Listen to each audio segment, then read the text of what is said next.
Уже 7 дней меня здесь удерживают незаконно, получается, без оформления протокола задержания. Нет никакого судебного и уголовного дела. Поэтому здесь меня держат полностью незаконно. Адвокат приезжал и сказали, что меня не отпустят, его сюда не пустят в ВСП центральную Киева. Вот эти расходы на адвоката через суд я буду все возмещать. Пока нормально людей телефон не набирают. Хотя бы эти права не нарушают. И сейчас идет суд по признанию полной организации вот этой моей незаконной, без моих подписей, без учета здоровья. Ось 0025 360. Приехала полиция, Александр Владимирович удерживает ВСП незаконно, зафиксировал номера жетонов. Меня незаконно мобилизовали, нарушив права человека. Я сбежал из учебки, не мог жить и работать как человек. Поэтому я решил бежать из Украины. Недавно я выиграл суд против ТЦК. Кому интересно, я создал телеграм-группу «Суд против ТЦК». Ссылка в описании. Продолжаю рассказывать дальше. Пограничники привезли меня в областной центр к какому-то зданию. Короче, говорят, выходи там. Мы зашли в это здание. Я так понял, что это какое-то управление от пограничников. Посадили на стул и начали опрашивать. Кстати, по дороге, пока мы ехали в этот областной центр, они меня начали там спрашивать. А ты знаешь, мы там задержали одного рыжего, он с напарником каким-то хотел выходить. Это не ты ли случайно? Я же понял, что это тот мой напарник, с которым я хотел выходить. Да не знаю, там говорю сразу такой, откуда я знаю, что за рыжий. Я сам шел, просто тут заблудился. Они такие, ну ладно. В общем, они меня там в здании начали допрашивать. Как ты добрался там до того места, где ты застрял, замерз? Я ж думаю, что я там буду палить контору, у меня все телефоны чистые, все чистое. Я сразу в голове прокрутил там. Говорю, вот так там с областного центра поймал попутку, там доехал поближе там. Короче, они долго меня так допрашивали, что-то там, потом проверяли телефоны, там что-то копались в них там. Удивлялись, что у меня там все чисто. Такие были в шоке. Ну, просто там потом долгое время оформляли, что-то там записывали, что-то делали. Не знаю, что они там делали. Ковырялись, что-то.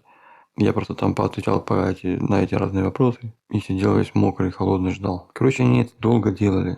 Где-то до утра, наверное. То есть заполняли что-то там, короче. Для какого-то начальника. А потом, если какой-то начальник даст добро, то по поводу моих ответов там. Если ему все понравится, то это... Типа они меня как будто бы отпустят. Ну, понятное дело, что не отпустят. Я же рассказывал там про своих родственников там. Про все, короче, спрашивали меня. Ну, я же им тоже и говорил, что меня незаконно мобилизовали, у меня сейчас идет суд против ТЦК. В общем, так как я, в принципе, не сопротивлялся, шел там, в общем, рассказывал им свою легенду. Что я, типа, хотел подъехать там к границе, может быть, с кем-то по месту там договориться и выйти за границу. Чесал им там, короче. Потом начало расцветать уже к утру. Они мне начали чесать там, что, типа, какую-то ерунду, что, типа, мы тебя подбросим в ближайший город. Я же думаю, что они несут, что, типа, отпустят, что ли? Такой уже начал думать, о, классно. Потом выводят, а там стоит эта полицейская машина. Пару полицейских говорят, заходи, короче. Ну, я думаю, делать нечего, захожу. Потом эти полицейские повезли меня в свой участок. Что-то там начали что-то там шептаться, думать, что со мной делать, наверное. Что взяли мой телефон, что-то подключили к компьютеру, что-то там делали, наверное, может, что-то устанавливали или что. Ну, такие говорят, будем тебя везти в ВСП. Не можем тебя отпустить. Ну, наверное, не то, чтобы не могут. Наверное. Просто, наверное, им там премию дают за это, денежки там. Торговля людьми в Украине началась какая-то, по моим ощущениям. Людей продают за деньги. В общем, немного я посидел в этом полицейском участке. Мы вышли, сели в полицейскую машину и поехали. Едем, я ж такой в стрессе, в депрессии, не сообразил, надо было тому водителю что-то предложить, там, типа, там, договориться, что там, типа, я сбежал, там, или что-то придумать. А я уже такой был измученный, голодный, подавленный. То я уже думал, будь что будет, а там уже буду действовать по обстановке. Довез меня этот полицейский до какого-то здания. Вышли эти пиксельные ВСПшные нелюди. Они вышли с полицейским, пообщались. Он им говорит, что, типа, я хотел там сбежать из Украины. Они такие, ты хотел сбежать из Украины, ах ты. Такой-сякой там. Наручники сюда. Принесли им наручники. Давай мне надевать наручники, блядь. Думаю, вот больные люди. Короче, прошло несколько часов там. Одни, видно, собрались нас куда-то везти. Вызывают там пойманных вот СЗЧ по одному там. Потом говорят, что подписывать. Мне что же говорят, подписывай. Я говорю, ничего не буду подписывать. Подписывать это просто бумажка какая-то. Я говорю, только вот я адвокату своему отправлю, посоветуюсь, тогда буду подписывать. Да подписывай, начали, короче, там человек 5 там окружили меня, там начали давить, короче. Давай подписывай, там ты что, там это, что-то, крики разные, давление разное. Я не стою на своем, говорю, там, все. Я же не какой-то там, чтобы меня ломать, там, чтобы я ломался и там раз подписал. Я решил, все, значит, не подписываю и все. Давят, орут, что-то кричат там, короче. Что-то психанули. Один из них там что-то там сам расписался вместо меня. Больные. Короче, кричат, кто хочет в туалет, бегом в туалет. Те быстро побежали, я там спокойно пошел в туалет.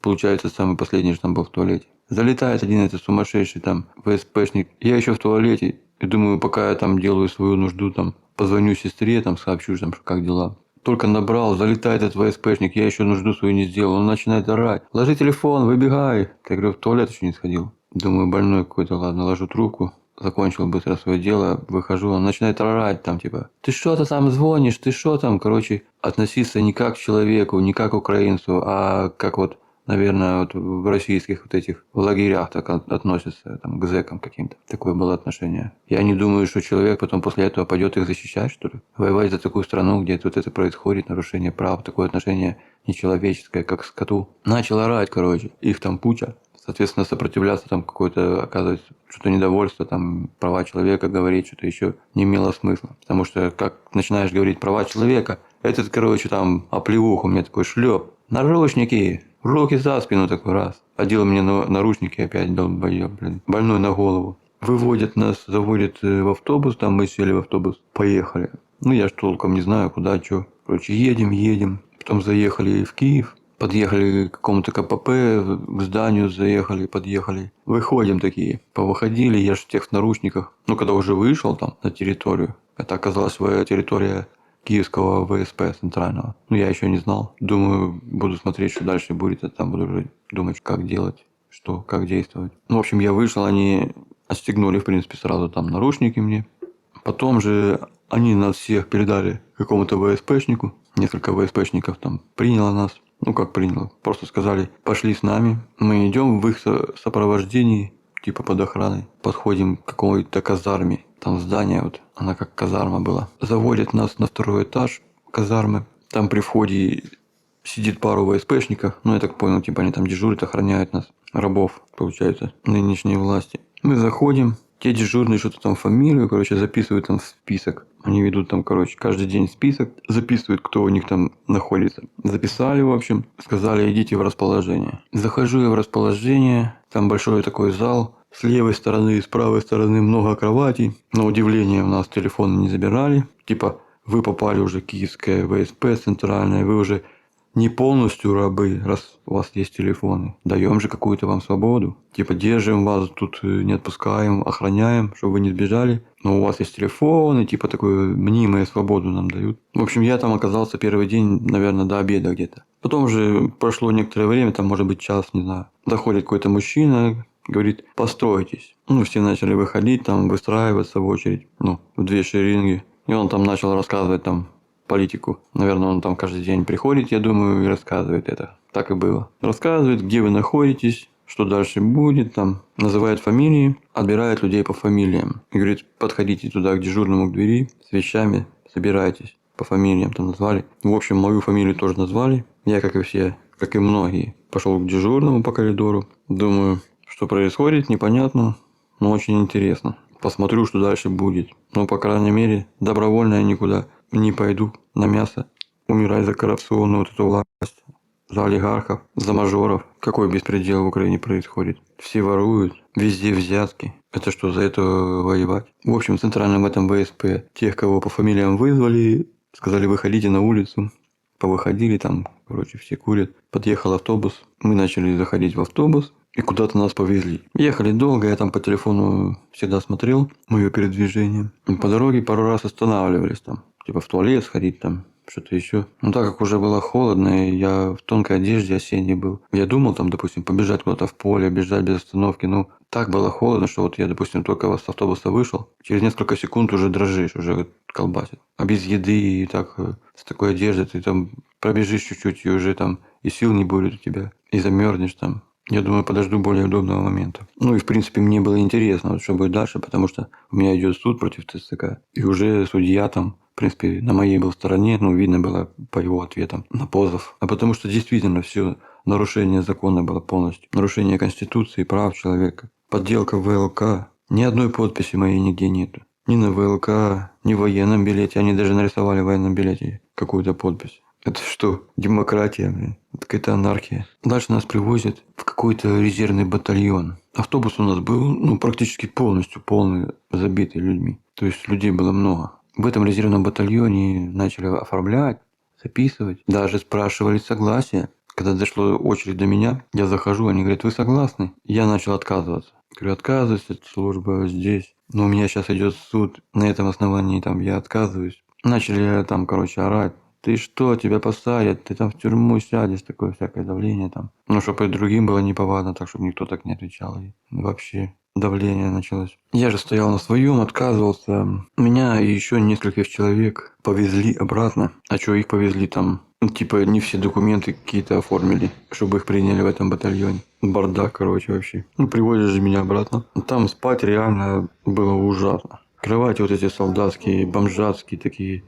Состояние уже такое убитое этих матрасов. Матрасы и обоссанные какие-то, все и порванные, такие зачуханные. Ну, соответственно, никаких нам простыней там, одеял, ничего такого, ни подушек там не давали. Захожу и думаю, ну, что делать? Пока буду тут находиться и думать. Выбрал себе там свободную кровать какую-то. Нашел матрас, потому что не на всех кроватях тоже есть матрас. Нашел матрас, постелю, там лег. Благо телефон еще был там, тоже все свободное время. Вот заходил в телефон, ну не просто так сидеть там где-то развлекаться, а общался с сестрой, общался там с адвокатом, сразу начал сообщать вот такие-то дела, вот я здесь, что делать. Так как, в принципе, адвокаты это дорогие, то думал как-то через чат GPT, через вот эти помощники АИ, что-то узнать, что можно тут в этой ситуации делать. Чат GPT такой мне: обращайся туда, обращайся в ДБР, там прокуратуру, туда-сюда. Чтобы сестра обратилась. Образцы там заявлений, писем, короче, мне предоставил. Телефоны какие-то. Сестра звонит по тем телефонам, никто, телефоны не отвечают, имейлы не работают. Ничего в Украине не работает. Все против человека. Вот так прошел вот первый день ВСП. Центральная, Киевская. На следующий день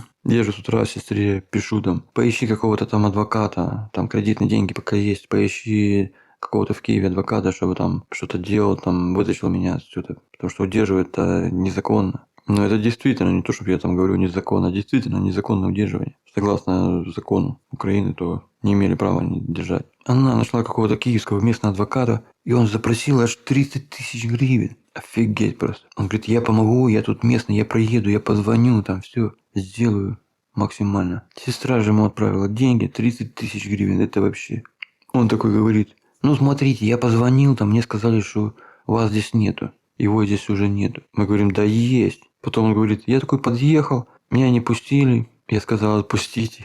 Я сделал все, что мог. Вы дальше сообщайте, что с вами происходит. И я попробую еще помочь. Это трэш, это ужас какой-то. На людях просто наваливаются. Вот что эти власти, вот взятками там все у них там, что вот эти юристы, они все лишь бы заработать на простых людях. Вот. Никакой человечности ни у кого нету, ни у власти, ни у этих адвокатов. Это просто ужас, что в Украине. Вот кому здесь захочется жить в этом беспределе, в этом хаосе? Мне точно не хотелось. Я желал как можно скорее сбежать вот в Европу, где нету взяток, где есть права человека. Ну, по крайней мере, взяток нету у простых людей такого. Вот. Может быть, там в политике что-то и есть. В общем, продолжаю дальше. Вот на следующий день из Киева снова там начали собирать вот СЗЧшников, там по фамилиям отбирать. Повезли меня на автобусе с другими. Ну, уже там новенькие были уже. Тех, кого сплавили, там, они уже в резервный батальон зачислили. А тут уже новеньких попривозили. Их же привозили и ночью, и утром. Где-то ловили, вылавливали, привозили новых. Меня тоже снова назвали, повезли. Едем. Опять то же самое, привозят тоже резервный батальон. Я опять от всего отказываюсь, все подписывать. Вступление, вступать в резервный батальон. Там еще один человек отказался. Меня и его тоже обратно повезли, там в Киев вернули. Говорят, будем думать, что с тобой делать. Думали, но так и не решили. Потом такие говорят, что типа завтра повезут какой-то резервный батальон аж в Винницкой где-то области, в каком-то селе, где там СЗЧшники, которые воевали, и там они находятся в этом резервном батальоне. Там я слышал, что те СЗЧшники могут спокойно ходить в магазин сельский, еще куда-то, в общем. Наверное, такие там, многие с контузиями, с чем-то еще, и просто там какое-то время находится. Ну, я такой вот у одного местного соотечественника там всю информацию узнал, и так и в интернете. И в интернете там писали про тот резервный батальон, что типа кого-то там подстрелили, что-то еще, короче. Наверное, типа такой же беспредел, как в этой скале происходит. Ну, это второй день. Прошел тоже. Я же, как всегда, в свободное время там пытался бороться за свои права, продолжал общение с сестрой. Вызвал полицию, приехала полиция туда ко мне. Я записал на видео, что они приехали. Говорю, я такой-то, такой-то, меня тут незаконно удерживают. Они такие, да, мы зафиксировали, но мы ничего не можем сделать. Я говорю, ну, молодцы, спасибо, до свидания. Думаю, ну ладно, зафиксировал там для будущих судов там. В общем, в этой казарме я уже стал привыкать там. Что привозят, ты ищешь свободное место, свободную кровать, нормальный матрас себе подбираешь. Я уже чувствовал себя там какой-то дед, потому что приезжали новые вот пойманные. Их отправляли в батальоны, какие-то резервные, что-то еще куда. А только там несколько человек оставались. Опять кто отказывался по каким-то соображениям правовым, медицинским. Ну, таких мало было. В тот момент, когда я там находился, там 3 человека было таких. Я и еще 2. Нахожу я там свободную кровать, ложусь, телефон использую, чтобы изучать всю информацию, что делать. Изучаю территорию тоже, у кого-то что-то спрашиваю. Привели же там одного такой интересный паренек, я что-то с ним познакомился, начал общаться. Он говорит, что его сюда приводят уже 4-й раз, и он 4-й раз отсюда сбегает. Я же давай у него узнавать информацию. Как же он отсюда сбегает? Понял, что можно отсюда сбежать. Он же начал рассказывать, что там вот на заборе есть егоза, короче, проволока вот это. И он просто ловил момент, там, когда мог там отлучиться или там отойти так, чтобы незаметно было. Потом подбегал к забору, оттягивал вот эту ягозу на себя, ставил ногу на нее. И вот так как тут перепрыгивал через забор и сматывался. Так это его 4-й раз сюда привезли. Он вот так сбегал через забор, и вот 4-й раз тут. Я ж такой думаю, нужно, короче, с ним побольше пообщаться, покентоваться, может быть, я с ним побегу. А тут на утро просыпаюсь, смотрю, его нету. Я думаю, капец, не успел с ним пообщаться, он уже слинял оттуда. В общем, на следующий день опять меня там вызвали, там, ну как построили всех, и мою фамилию назвали, куда-то везут. Это было утро. Потом раз тревога. Всех начали собирать, строить, бегом, типа выбегаем, забегайте в подвал. Начали забегать в подвал, просидели там во время тревоги. И дежурный говорит, в итоге 2 пропало. Я думаю, нормальные пацаны. Во время тревоги раз бежали куда-то. Наверное, думаю, через забор, через колючку перепрыгнул. Думаю, классно. После этого повезли там в другой город, в другой ВСП. А я там уже 3-й день, получается, был просто и тоже весь грязный, весь там, не покупаться, не помыться, там же никаких не было ванной в Киеве, там ничего, не постираться. И вот повезли в ВСП Белой Церкви, меня там еще каких-то. Чего, не знаю, ну, в общем, повезли. Я захожу туда, такой смотрю, а пацаны там, ну, дежурные говорят, тут есть душ, есть где покупаться. Я думаю, о, класс, я сейчас быстренько постираюсь. Начал стираться, короче. Покупался. Да ты что, условия вообще шикарные. Переночевал я в СП Белой Церкви. На утро вывели людей на улицу и сказали, вы едете сейчас в резервный батальон. А меня и еще одного человека по фамилиям назвали, сказали, вы не едете. Сказали, вас не возьмут в резервный батальон. Ну, это тот батальон, где я отказывался туда вступать. Мне сказали, до вечера сегодня тут будете. Ну, я там еще другой человек, кого не взяли. Потом на Киев в ВСП поедете. Я думаю, прекрасно. Покайфую здесь, пока в этом ВСП. Вечером повезли с Белой Церкви. Опять в Киевское ВСП. Там мне такие говорят, завтра в ДБР поедешь. Думаю, о, нормально. В общем, это был уже 5-й день. И я опять нахожусь в этом киевском ВСП. Тоже выбрал опять себе кровать. Там уже ближе начал общаться с тем человеком, который, так как и я отказывался. Я с ним пообщался, а он говорит, что воевал, там вообще на нуле воевал. Потом пошел в СЗЧ. Мы там вместе выбрали там кровати недалеко, думаем, будем общаться, если что, думать, как отсюда сбежать. На следующий день, 6-й день нахождения в ВСП, меня там где-то до обеда повели в какой-то кабинет один. Там сказали писать пояснение моей ситуации о судебном процессе, о здоровье, так как сестра подала жалобу, что меня выкрали и удерживают незаконно. Типа, поэтому они пригласили и сказали, будем что-то решать, типа, вам. Вот такой вот они какую-то ерунду мне сказали. Какие-то показания там мне, короче, поспрашивали там. Место проживания, прописки, работы, где была, какая работа. Вот такое. Ну, больше никого туда не водили. Какой-то кабинет, это меня одного. Это видно там, думаю, нестандартная ситуация. Там. Человек отказывается, плюс еще везде сестра там нажаловалась, как и прокуратура ДБР. Заявление по почтам писала. В общем, этот целый день я тоже находился в ВСП, никуда меня уже не возили. Я думал, как сбежать, планировал, потому что ну, нечеловеческие условия. Там нельзя находиться, ни постираться, ни покупаться. Лежишь на этой бомжатской вонючей кровати, на этом матрасе вонючем. В одежде. 6-й день в одежде. В общем, 7-й день и 8-й день в ВСП. Это были суббота и воскресенье. В субботу весь день в ВСП, там в этой казарме. Получил посылку там по новой почте. Небольшая сумочка там. Я думаю, туда положу какие-то вещи. Если буду линять, то удобно как раз будет. Она будет у меня. Кстати, до сих пор эта сумочка вот со мной такая. Я уже немножко запутался, конечно, в днях. В общем, потом в воскресенье наступил 7-й день, если так считать. Тоже весь день меня никуда не возили, а других там, да, приводили новых там пойманных, потом их увозили. И вот в воскресенье тоже весь день просто в ВСП там уже как старичок такой там строится. Я такой, ну, думаю, выйду. Потом фамилию называет. Думаю, ну, меня тут не будет. Я иду уже к кровати, короче, с тем чуваком, который тоже отказывался, и мы планировали как оттуда сбежать. Он тоже у кого-то поспрашивал там по поводу территории, мы начали общаться, как будем бежать, перепрыгивать там через забор, колючку, вот это все. И вот, по-моему, это было воскресенье. Мы вечером пошли в столовую, потом после столовой одна собака, которая нас охраняет, она впереди вышла, впереди всех. Выходит несколько человек из ССЧ, которые человека 4 или 5. Потом мой знакомый, который тоже отказывался, и мы вместе тусовались. Я за ним иду. Он выходит из столовой, быстренько, тихонечко пригинается и раз-раз побежал за столовую, за угол. Ну, я же, конечно, тоже среагировал. Я раз вместе с ним и за ним тоже так раз-раз из-за угла побежали. Сзади нас тоже ССЧники выходили, но они не побежали, ничего не реагировали. Я такой думаю, вот это люди, что, смотрят, убегают. Надо было тоже бежать, что. Такие люди уже покорились, наверное, произволу. Мы такие быстренько побежали, там уже темно было же вечером за столовую. Потом думаем, что, будем прыгать через забор, через колючку. Такие подумали, а давай попробуем там через КПП, короче, рванем. Я такой, ну да, в принципе, хорошая идея. Это какая через колючку там царапаться. Давай попробуем. Спокойненько раз там обошли территорию, подходим к проходной, а там было КПП с палкой вот это. И проходная, где турникет был, и все. Думаем, попробуем, вдруг он там работает, турникет. Подходим к турникету, он впереди меня идет. Рукой к турникету, раз, он не крутится. И в ту же секунду под турникет ныряет, и он уже на той стороне турникета. Я тоже в ту же секунду ныряю, и на той стороне турникета. А там вот эти дежурные, они были за стеной и за окном. И у них, в принципе, тут двери не было. Только там на улице. То что-то дежурный успел там что-то выкрикнуть. Оу-оу! Такие звуки только. А мы же вынырнули быстро, сломя голову, так вылетаем из КПП. Бежим по улице, бегом, без остановки.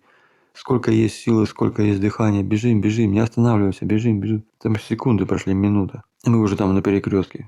Переходим через перекресток.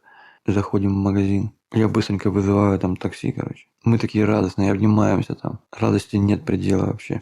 Начали общаться, что, куда, что. Он говорит, я поеду к себе в область. Он жил в областном центре на западе Украины. Я думаю, что мне делать? Мне пока ехать некуда, я тут ничего не снимаю. Пока стресс, вот это нужно чуть-чуть денечек отдохнуть. Я говорю, давай поеду с тобой. Поехал с ним, а он оказалось, что он вообще солевик какой-то. Он закладками вот это всякими занимается. И мы же приехали в его город. Я на сутки снял там комнату. И заходят эти его друзья, там, солевики, там, тусуются целый день. Я думаю, ё-моё, куда я попал? Думал, его говорю, там, вместе пойдем, там, выйдем из страны беззакония. Потом понял, что это не вариант. Надо, короче, опять мотать в Киев. И что-то думать, как выходить отсюда. Я же на следующий день взял билет. Приехал в Киев и, как всегда, вот зашел там. На тот же район, думаю, поеду. У меня там, в принципе, было нормально. Деньги пока кредитные есть. Было безопасно, комфортно. Там какие-то элитные многоэтажки, по-моему. Тоже опять там через букинг забронировал там квартиру у нас в посуточном. Заезжаю, и вот начинается мое планирование выхода из Украины. Это уже 3-я будет попытка выхода, побега из страны анархии, которая сейчас превратилась в Украину. Я просто не выдержал там в нечеловеческих условиях, вонючих матрасов. Ну, жить там как бомж, вот это в ВСП полгода, пока там какой-то следователь появится, что-то спросит меня, почему я отказываюсь. Это же просто ужас.